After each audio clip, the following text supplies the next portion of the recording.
Hey, bro. It's Grottu Orloff, bro. I just got some comic books graded by the CGS or whatever the fuck, bro. And I'm going to unpack them, bro. I'm going to show them to you, bro, so you know what to invest in, bro. Then you'll be a cool comic book collector like me, bro. Actually, I'm supposed to, if I was one of those people, I'd wear it like this, right? Okay, bro, I'm gonna tell you what variant covers to invest in, bro. The comics that are valuable, and then you're gonna send them off to CGS or CGI or whatever the fuck it's called, and then they'll be more valuable because no one likes to read. You know, I was in a comic store in Grand Prairie. I'm kidding. You know that Grottu Orloff would never send any comics off to be graded, to be sealed in plastic forever. That is something that Grottu Orloff would never do. And Grottu Orloff is definitely not a bro person that says bro after every sentence. If I was, I would say brother. I would say the full word. Well, I've been watching the Amy Coney Barrett Day 3 before the Senate. This morning I went to the dentist, and the dental hygienist thought I had 2 cavities, and she gave me some x-rays, and the dentist says, it's nothing. So I got some unnecessary radiation. So maybe that radiation will give me superpowers, or maybe it will cause me to lose this horrible weight. I don't know. But I don't have cavities. That's the good news. So yesterday I voted and did a celebration video about my voting, and immediately someone disliked the video and unsubscribed. I don't know who it is. I can't tell. Maybe there's some secret way in the app to know who it is that's unsubscribing. And then I got like 2 more subscribers. So I was up to 96. I'm trying to get to 100 because it seems like that would be a cool milestone to get to 100 subscribers here on YouTube. But then, I don't know. I think a couple more people must have seen my video that are maybe Biden supporters, so they defriended me or unsubscribed or whatever. So I don't know. I'm hoping to get up to 100, but who knows what will happen with the great Grottu Orloff. I'll show you some comics that are not slabbed. Let's see, what have I been digging up? Here's some of my childhood comics bought in 2nd grade. Here's a copy of Worlds Unknown. Bought off the rack. Hampton, Virginia. 2nd grade. 7-Eleven, Hampton, Virginia. My brother defaced this. Can you tell what he did? Look very carefully. My older brother. I got a letter for him yesterday, and we tried to call him up to tell him, and his numbers changed, and so I had to put it in the. It's horrible. My only surviving blood relative, I have to write not at this address on the envelope, put it in the mailbox because I don't know where he's at. I don't know his phone number. So, but yeah, this is something he did to the dinosaur. Yes, he drew blood on the teeth. So if you, it doesn't really, it actually looks kind of cool, and it's hard to tell that it's not really printed there. Worlds Unknown was Marvel had a lot of horror reprint titles in the early 70s. This is actually real,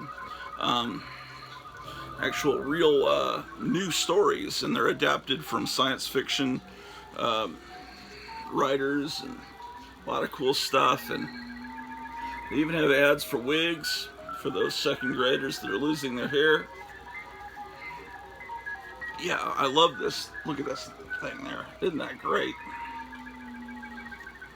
Back when comic books were 20 cents and Foom was a brand new thing. Foom was Marvel's fan club. And if you look back behind me, right there, that's Grottu's original Foom poster that I have framed back there. Drawn by Jim Steranko. Jim Steranko pretty much designed the whole fan club there, and that was done. He did that as he did it for free Actually, not for free. He didn't do it for pay. He did it so that he would get free advertising, like get a full page advertising for his other projects. So he basically was doing it to get advertising space in Marvel Comics. So he designed at least the first few issues of Foom and all little stickers and all that stuff. Worlds Unknown. And if you look at it carefully enough, I don't know if that'll pick up on my camera, but there's indentations where I have traced Worlds Unknown, because I was making my own Worlds Unknown comic book in like 3rd grade, and I traced their logo. So that's the story on that. And then that was issue 2. This is issue 3. I guess I don't have issue 1. I'm gonna have to look into that. I've been enjoying the Crypt Keeper of Castle Hills all October. Every day he's putting up like an entire run of a horror title. This one is an adaptation of The Day the Earth Stood Still. Now this one I didn't get as a kid. I got this at a later date. But there's Gort. But you gotta love this ad. My brother, the same brother that drew that Blood, about a year before this came out, he actually ordered that Civil War play set, and the little soldiers were this big, and the battlefield was like a plastic tablecloth, a little mat, you know, it was like a piece of plastic about this big that you could roll up. I don't know. That's the way of the world. You gotta be wary. Gotta be careful.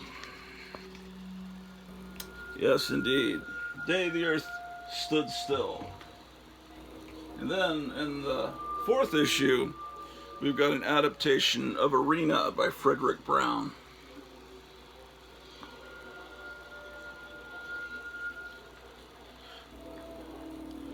With my luck, this will be what the Crypt Keeper of Castle Hills puts up tomorrow. He'll do Worlds Unknown, and I'll have scooped him. I hope that doesn't happen. I always love this ad. A little slice of underground in a ground level comic book. Look at those t-shirt designs that you could get in the wonderful world of 1972-73. Oh, I got this from the must have been from the 50-cent rack at Lone Star Comics. In the old days, they used to stamp their comics. Does that devalue a comic, or does it give it more character? The ink doesn't bleed through to the next page, so in my opinion, it gives the comic a history. And but then I'm not a CGC. What was I saying earlier? CGS, CGI. I can't even. You know, guys. If I was to send this comic off to CGC, I'd pay, what, $20, $25? Instead, I could spend $20, $25 and get more comic books, and then I'd still be able to read this. Now, I know a lot of people don't like to read anymore. I was about to start a story, and I got sidetracked by something. Anyway, I was in a comic store in Grand Prairie, right? And I'm looking at the old comics, and this kid, I don't know, 13-ish, comes up to me and says, You read these? And I said, yeah. He says, I don't like reading for nothing. You know, he was in the store because they sold the little Yu-Gi-Oh! Pokemon cards, which are so popular with our nation's youth. But, you know, I'm thinking, dumbass, you're in a bookstore and you're asking me why. But, you know, to him it wasn't a bookstore. These books were just taking up space in his Yu-Gi-Oh store. Look at this here. Boy, I need my glasses on. Boy, it's fucked up. I was scared going to the dentist because I think the last time I went to the dentist, they fricked me up. They deep cleaned this side of my mouth, right? So they shot a needle in here, and then 2 needles in my bottom jaw. And then the next day I'm driving, and all of a sudden I see the asphyx wiggling around in my fucking, and it's like all this blood was in my eye. I had broken a blood vessel in the eye the next day, and I'm still having trouble because, you know, I still have this floater and I kind of move my eye from one place to another, and it kind of moves, and it's doing it now, and it's driving me crazy. So emergency, my wife and I, we go to this ophthalmologist, this guy that's specialist in retina stuff, and he told me it couldn't have been from the dentist.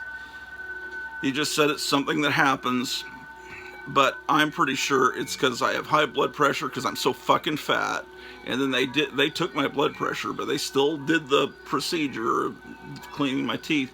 And I think it had something to do with that.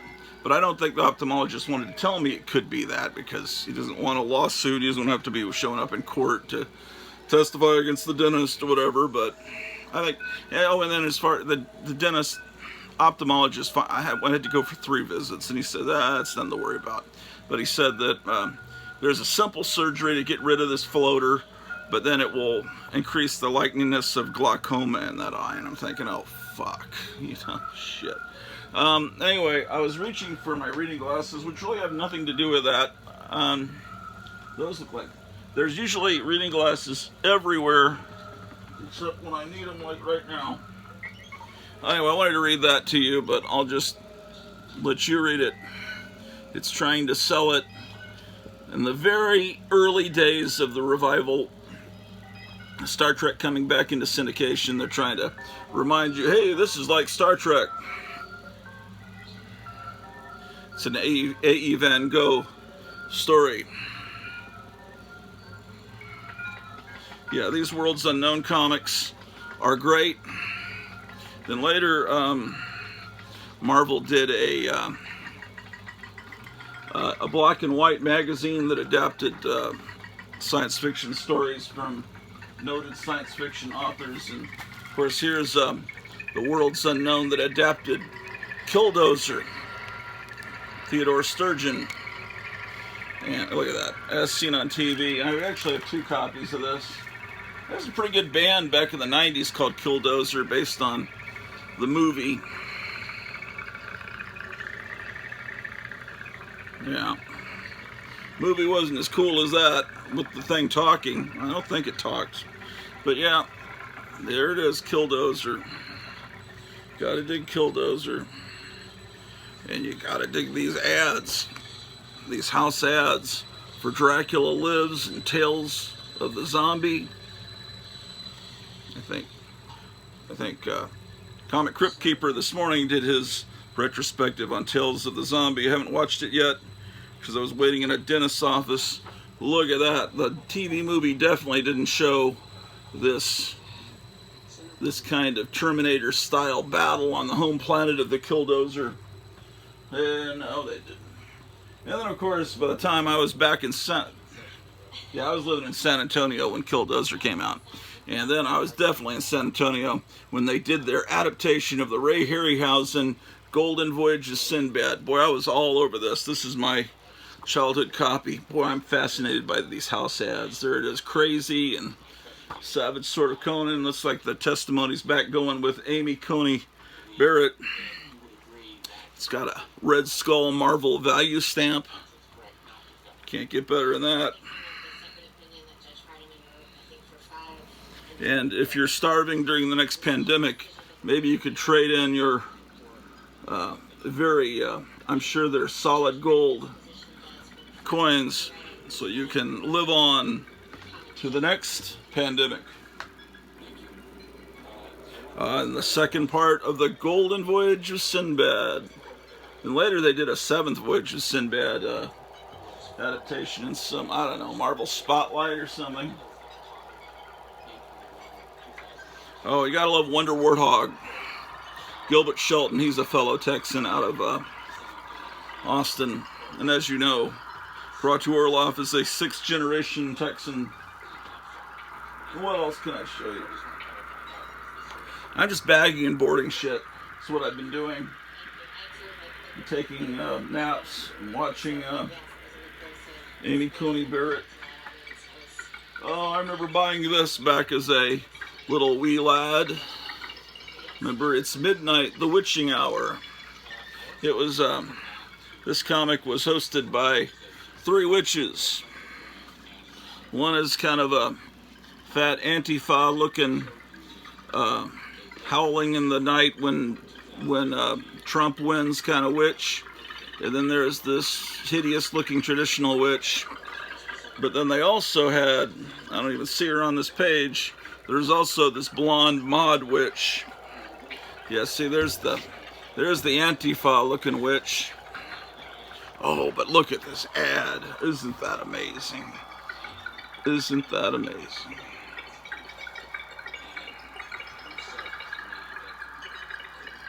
Indeed. Gotta show you the mod witch. Where is she? Oh, look at the DC house ads. 100-page spectaculars.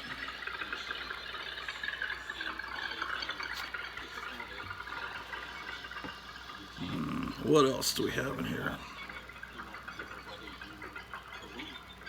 I don't know. I'll find another issue where you can see her.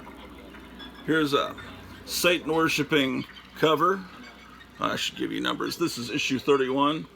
Oh, look at this drug, the hit that ended the ball game. Score in sports. Husky Shoes puts this ad with a hypodermic on the back of my wholesome Satan worshipping comic book. How dare they? What do they think I am? Some kind of drug person? Okay, well, it's a fun comic. Yes, indeed, indeed, indeed. Remember 8-tracks? Oh, here we go. That's the other witch. There's a beautiful witch. There's the Antifa witch. And the traditional EC looking old witch. I keep telling you guys, if you're into EC comics, check out an old radio show, Old Time Radio. The people into it abbreviated OTR for Old Time Radio. And it used to be people would collect old time radio shows back in the 70s, and they'd have to mail order, and they'd get audio cassettes, and they'd have whole walls of old time radio shows, or they'd collect records, and you'd have one episode on one side, you'd flip it to hear the episode on the other. Now you've got a treasure trove for however long YouTube lasts, and if depending on who wins, you know, if you elect the wrong person, YouTube may not last, because I think it may be gives a little bit too much power to the people, too much voice. But anyway, look up a old-time radio show called The Witch's Tale. That's EC Comics. That's where it came from, the horror comics. Oh, and then look up The Inner Sanctum. That was also a horror radio show. And actually in the EC Mad, they do an adaptation of it called The Outer Sanctum. Then, another homework assignment, if you like EC science fiction, and you'd have to be an idiot if you didn't, look up a show called Dimension X, which was an old-time radio show, and then another one called X-1. You know, just there's hours and hours, probably thousands of hours of this stuff on YouTube. Oh, also look up the original radio show Gunsmoke, and Dragnet too. Gunsmoke was great, a lot better than the TV show. This is also a childhood copy purchased in San Antonio, Texas. Kind of looking for that little star they always stamped on the comic in the PX, but I must not have gotten this one in the PX. I didn't just buy comics at the PX. I bought them all over the place. 7-Eleven, Stop and Go. I just wasn't... I thought that when I got to San Antonio that they just had bad distribution and Warren magazines just didn't exist. Because wherever I went, there was no Famous Monsters. Creepy, Eerie. I saw it once in some some supermarket. But, like a copy of Eerie. But then when I had to go to the dentist, and we were downtown San Antonio. We went in some bookstore downtown, and they had everything. There was Famous Monsters, and I realized, I think I told you this story before, I realized it wasn't that San Antonio had bad distribution, it's just that little pocket of North San Antonio where my mom took me when she was on her little buying trips to the supermarket, they didn't have them. And, you know, so I slighted San Antonio unnecessarily. They did have the monster stuff. It just wasn't where I was at. Oh, this is not Charles Atlas. This is a different strong man.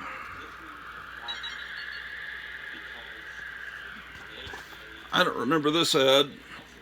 Why be skinny?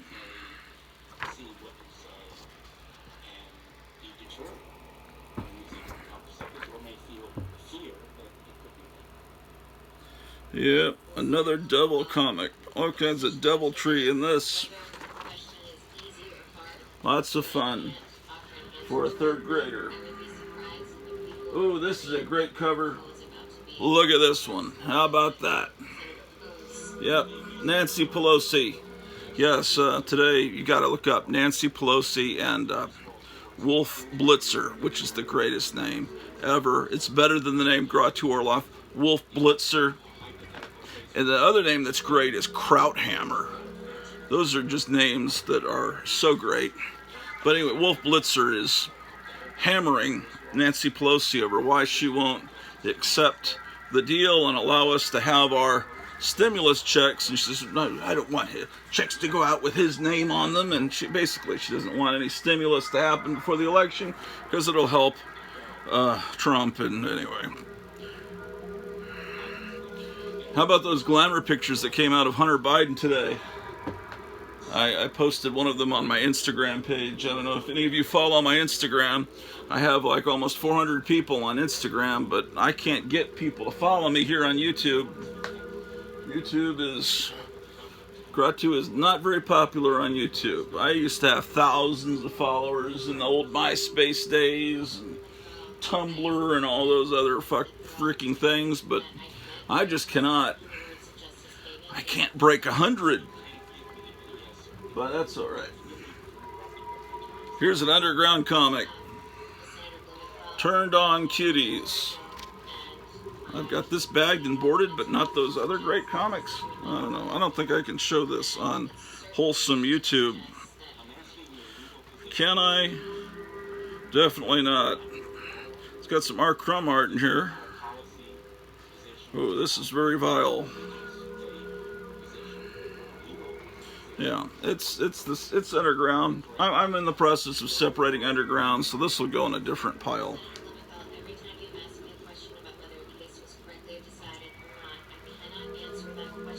Oh, Amy Coney's like tearing them a new asshole. She's so brilliant.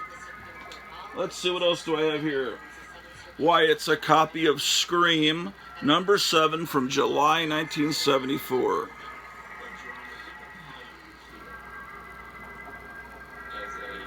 Yeah, my mom never would have bought me this back then, as that's the summer between 3rd and 4th grade. So I bought this at a later time. But looking at this, skywalled horror mood publication, I forgot the artwork in here is just as good as Warren. In fact, it's really pretty damn good. The thing that was not as good, in my humble opinion, about this is it didn't have the ads. And I know some people hate the ads in Warren magazines, but I love the ads. I love pouring through every inch of those ads in the back of a Warren magazine. And, oh my goodness, look at this blood and gore.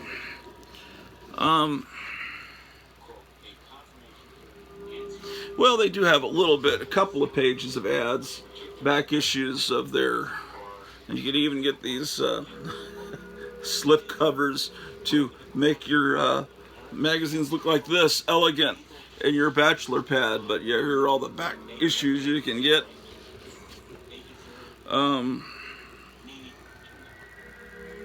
Man, that number 2 is $4 whole. Well, that was a lot of money back in the 70s. You have to understand.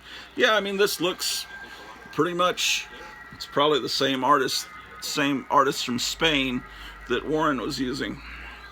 But without those cool ads, it's just not as cool. But this actually has, when Marvel did Frankenstein. He didn't look like the Boris Karloff. He didn't look like the Universal Monsters Frankenstein, because Frankenstein's public domain. The book written by Mary Shelley, probably going on 300 years ago now. Anyone could use Frankenstein, but that look that was not from the book, that was created by Jack Pierce, the makeup artist at Universal, with the flat head, with the scar, with the you know, the bolts in the neck and the little pieces keeping the top of the head on. That's Universal Monsters. That's Universal owned, but you know, they did a Frankenstein thing in this comic that's, I think, pretty close enough that Universal could have taken action. I don't know, maybe they did. This is actually the one that had that axe murder. So I don't know if this kept going. This is something I hate. My oldest brother had this problem. See these thumbprints? Some people have this acid in their fingers and they touch anything printed and the ink just comes off just because they touch it, like they're the fly or something. And you know, I don't know what causes that, but I hate to see that. What else? Oh, shit. What else was I going to show you?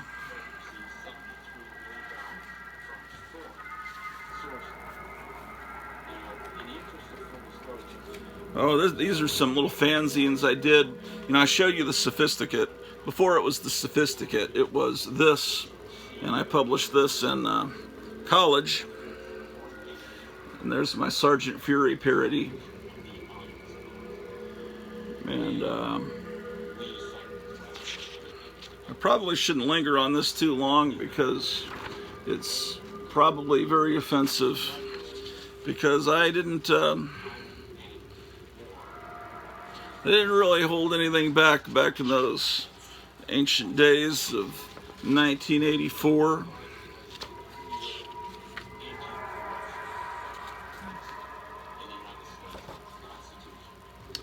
No, not much. These were distributed around the campus and horrified many people. That was issue number 9. Not that you'll ever be able to find a copy of it, unless I made a photocopy of it for you. Look at that 80s type fanzine collage. And I've got this these comic strips that I did. My goodness. Yes, that's my artwork for sure. Richie Rich. The one at the bottom is my artwork. Oh, I had an Ask Batman column. Look at this ad. Torturing lost souls brings me up to $1,200 a day cash. Little collage things that... Well, here's my version of those Charles Atlas ads. Are you a pussy? Of course you are. What are you gonna do about it, you motherfucker? Now fear no man.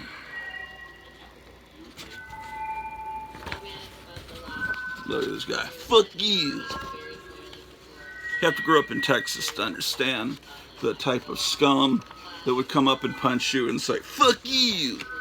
You know, you have to have gone to junior high school in Texas to know. Some people call them hicks. Some people call them ropers. Some people just call them scum.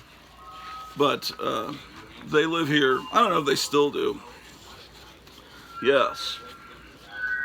And then the principal of your school will do nothing about it because they're potential football players, or they are from a wealthy family that will, and soon they will be running for office in the town when they're a little young. I see all these names around when I drive around on these signs on the street corner. All these names of assholes I remember from high school, and I guess it's the same asshole or from the same asshole family, and they're running for city council or whatever, and it's like, Okay, these are all the same vermin that made my life miserable because I wasn't from Arlington. You know, I came here in sixth grade. I didn't grow up here. Um, there was a scumbag. I worked at a Lowe's movie theater in the summer of '84. That's the summer when they had Ghostbusters, Star Trek, The Search for Spock, Purple Rain, Indiana Jones and the Temple of Doom. Yeah, all those were out that summer. And I worked in this movie theater as a ticket terror, and I would let people in the theater. I'd clean up and that. There was another guy that worked there whose name will remain nameless. Anyway, you know, so we're up. You know, you got to put on your tie and your brown suit and everything, or a little jacket to go and sweep up. And this guy, he was some rich kid with his curly, stupid-looking world's greatest hero kind of hair, and he was. It's like you just kept calling me. You're Mexican. You just calling me a Mexican, and it's like, well, so is that a big deal? If I was a Mexican, big deal. Obviously, he's racist. He thinks that that's an insult to me. I don't know if I don't think I have any Mexican blood, but in the summer, my skin gets really dark, and I guess he thought I was Hispanic. So he just kept calling me that, and he was just a real racist son of a bitch. Now I go to Brahms, just at Brahms just now, did lunch, and I'm driving through the drive-through, and I see this guy's name, Dr. Blank. I guess he's a dentist or some kind of. And I think I remember seeing he ran for city council a few years, about 10, 15 years ago. It's the same asshole. I should have gone, you know, there's, hey, you remember when you called me a Mexican? Do you still feel that way about Hispanics? Mr. Just vermin, rich kids that think they can do whatever. Well, later he quit, and right after he quit, and a girl quit that was the one that sold the tickets in the booth. And then they say, okay, one Friday, they said, well, everyone's going to have to take a lie detector test. So we all went and took a lie detector test. And apparently someone was reselling tickets. I'll explain what that means in a minute. And so, so they get the lie detector results back, and it was a Friday. And as everyone's shift ended, they'd call them in the office and say, I'm sorry, we're letting you go. They fired just about everybody at the end of their shift. Mine was the last shift at midnight. And they told me, no, you're fine. You passed the lie detector test. But everybody else, they only kept me and this one kid that was off for the summer from MIT. We passed the lie detector test. But I know this one girl that I was friends with was completely innocent of this, and they fired her. Somehow she failed the lie detector test, or they just needed to blame this on someone. And anyway, I remember taking her to a Denny's and consoling her because she'd just been fired. And I thought, I know she's innocent. She was real religious and everything. I think they just needed someone to pin it on, because the people that had done this were that racist guy that was calling me a Mexican, and this girl that I barely knew. And what they do. Here's how it works. Okay, so you buy your ticket. There's a girl behind the glass. She gives you your ticket. Then you go through the doors, and there's someone there at a little podium, and they take your ticket from you, right? They tear it. They give you half of the ticket back, and they keep one half, and it has a hole in it, and they put it on this spindle, and it goes down, and that's how they keep a record of how many tickets were sold, and they match it. They should be able to match that with how many tickets are sold in the ticket booth. But if you're slick and you're working with the girl and or guy in the booth, here's what happens. Some people are in a hurry. You know, the movie's already started. I got to get in. I don't care. I'm missing the movie previews, or maybe the movie's even started. They hand you the ticket and they just keep going. Okay, and you don't get if you don't tear the ticket, if you don't give them back their stub, then you still got a whole ticket. And then you slip around and give it to the girl in the ticket booth, and she resells the ticket. She sells it for a second time. And then you split the money. And that's what they were doing. And I guess they had enough money, or they figured someone was onto them, and then they both quit. And then right after that, they start testing all of us. And they fired a bunch of innocent people, and the two guilty people got away with it. Sounds a little bit like politics, doesn't it? But anyway, this is what happened. And it's bothered me for these last, how long has that been? 40 years? Horrible. Maybe not quite that. I don't know. 84, 94. No. 36 years ago, that was. Really a horrible thing. But you're here to see comic books, not to hear about my horrible life. This looks like kind of a cool comic. Anything called Thrill-O-Rama. The Man in Black, Johnny Cash, called Fate. It's got little weird cherubs floating around. Let's look at this comic. It's from Harvey. Yeah. Ticket reselling.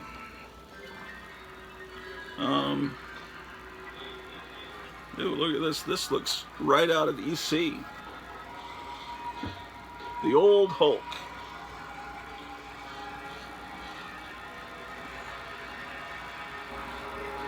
In fact, that looks so much like EC, I'm wondering if it's an actual 50s reprint there. Could be. And they have, you know, they're really trying to look like Marvel with these house ads. It just never worked for Harvey, so they stuck with their, with this stuff. Which I dearly love. And some people hate it. I know I share that love with Captain Strangelove. Oh, this is actually very, I forgot about how cool this comic is. Wow. Artwork is tremendous. No one ever talks about this comic. Look at this amazing stuff. It's so cool. I had something else I wanted to say about that asshole at that movie theater. I just can't remember. But it looks like it's got all these alternate. This is how it might have happened. Part 1.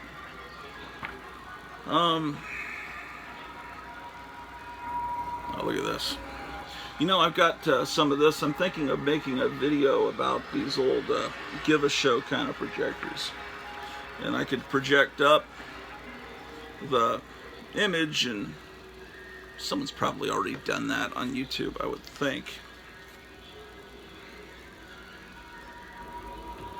Look at that. It's bagged and boarded. That's pretty impressive.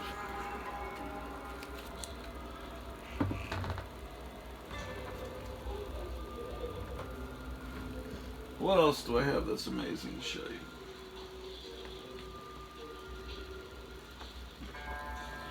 Not much. Well, I mean, I'm digging through things, so I'm constantly finding stuff. Oh, look at this. Illustrated ranch homes. If you wanted to build a 1950s style house, this magazine will show you how. All working drawing blueprints. So yeah, it's got the blueprints for all these houses. I got all kinds of stuff in my collection. That looks like a cool house to build. Got the blueprints. Should only take you a few weeks to build it. Trying to figure out what pile of shit to put of stuff to put this in.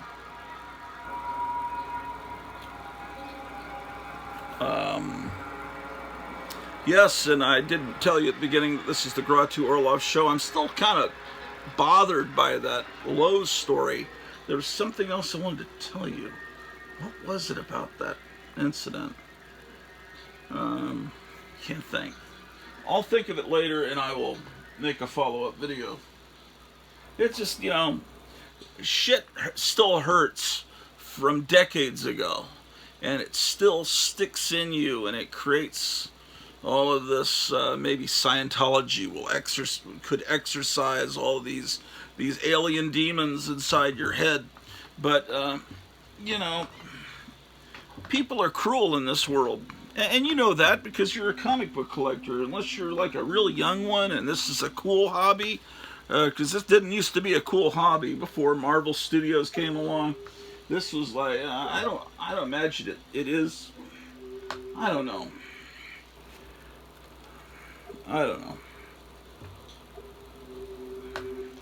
Oh, here's some stuff.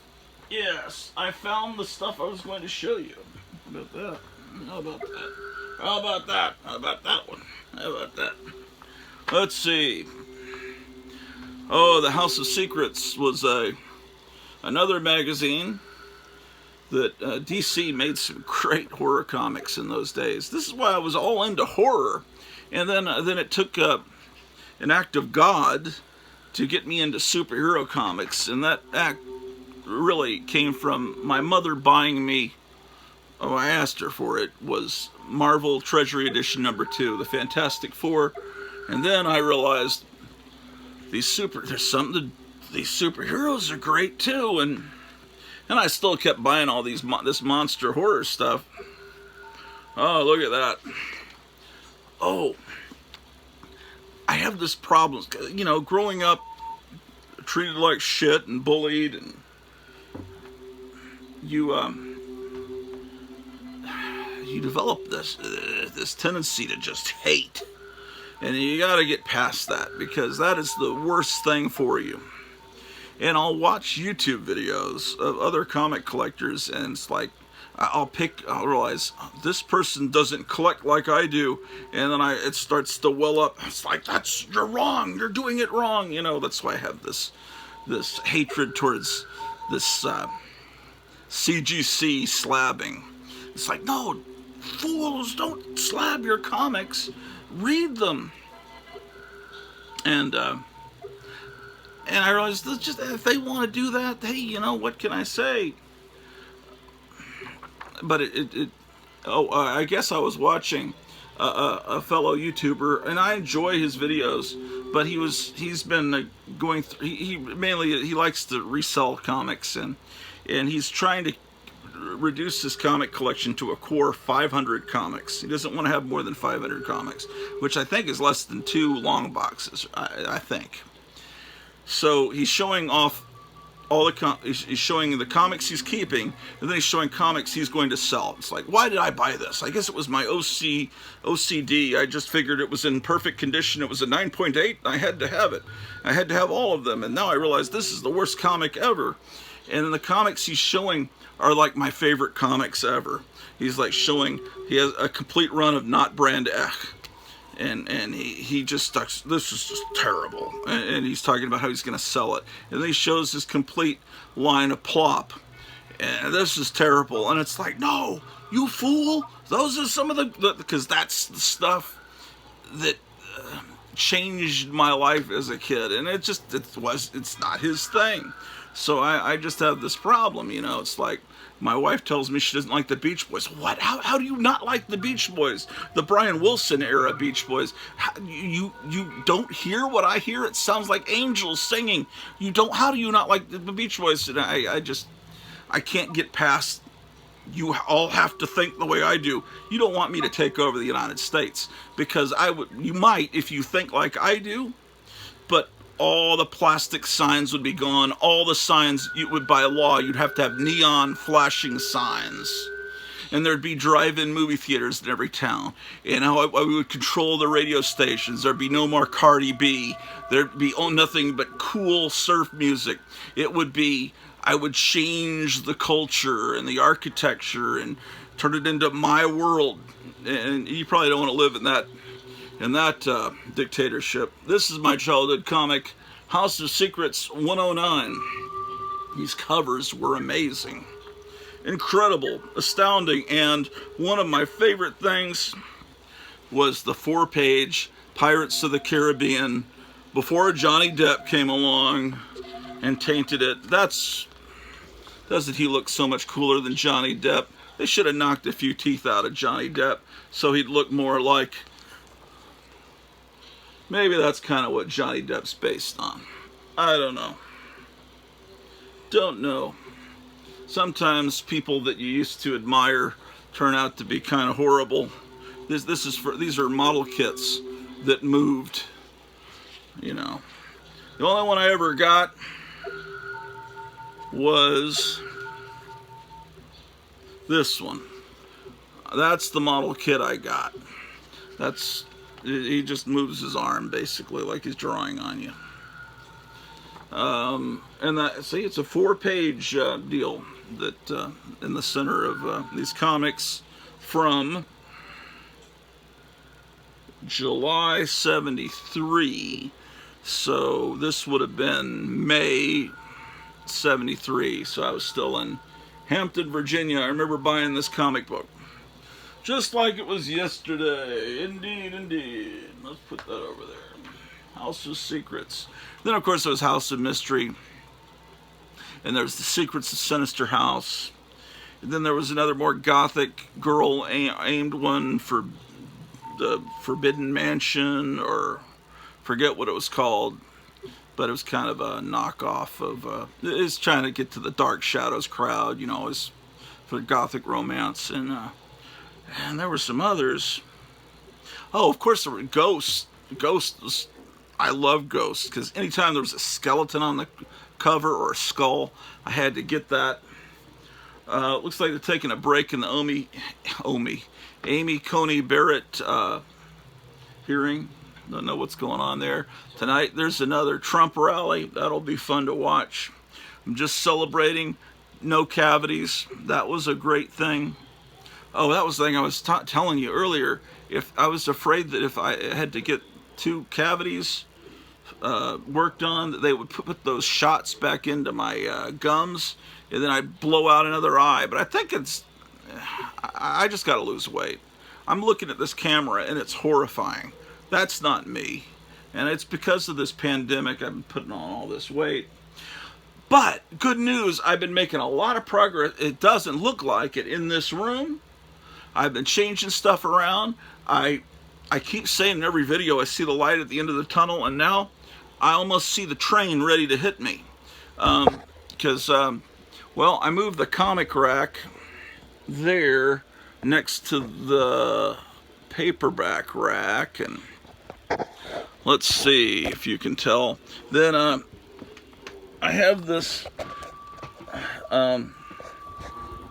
this recessed area here, and this is the spot where some of the scenes in the Hypnotic Eye TV show were filmed. And I've got all these boxes down here, and then I've got the television back here.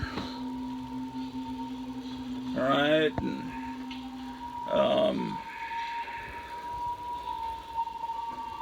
so basically, but you notice I never showed the floor.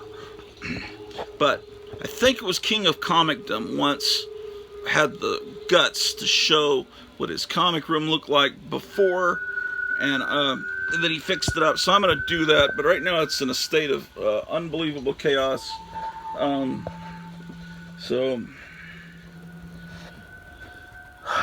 So yes, I've got to organize all this. Oh, and then back here, I've got all this,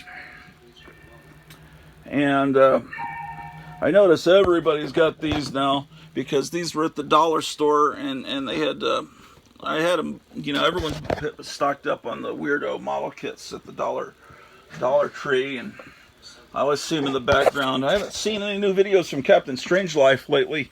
I know he's not too happy with the world right now. I don't think anyone is, but I just I need to get a little bit more light in here, and then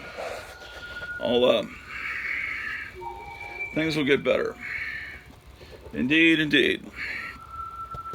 Well, almost 50 minutes, and that's a good length for the next episode of the Grottu Orloff Show. I will be back possibly later today. If not later today, man. Oh, that was a fucking horrible thing. I've got this guy from ADT, the security service, coming tomorrow. When that guy leaves, I'll do another episode, because we had that was terrifying. The fire alarm, smoke alarm kept going off like constantly 3 days ago, like Sunday, I think. It just nonstop. And I looked around and I can't see. It said it was upstairs, smoke, and there was no smoke. And it turned out it's because the smoke alarm is so old, I guess it's going haywire. So it was pulled off. And someone's coming to put new smoke alarms up from the ADT security service tomorrow. But you know, when you collect things that are paper, a fire is like kind of like something you don't really want to have too much. And there's the hero of the hour, Amy Coney Barrett. So she'll soon be on the Supreme Court. Oh, look at how the Galactus is mining from the Bubble Up cup. I thought that was ingenious.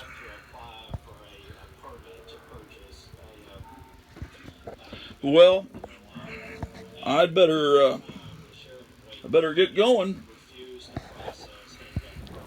So, see you later, bro. See you later, bro. We're going to do an unboxing next time, bro. You're going to see all my new CGC comics, bro. And I'm going to tell you what comics to invest in. There's going to be 25 alternate covers, variant covers. I need to learn the proper terminology to be, and then I need to get a chain with a little like dollar symbol, something. But right now, motherfucker, it's time to be heading to that truck stop in the sky. Let's see how the cats are doing. Motherfuckers. Myrna Bigfoot. Let's see what's going on outside of this room. Probably nothing, because the world only exists where the great Grottu is.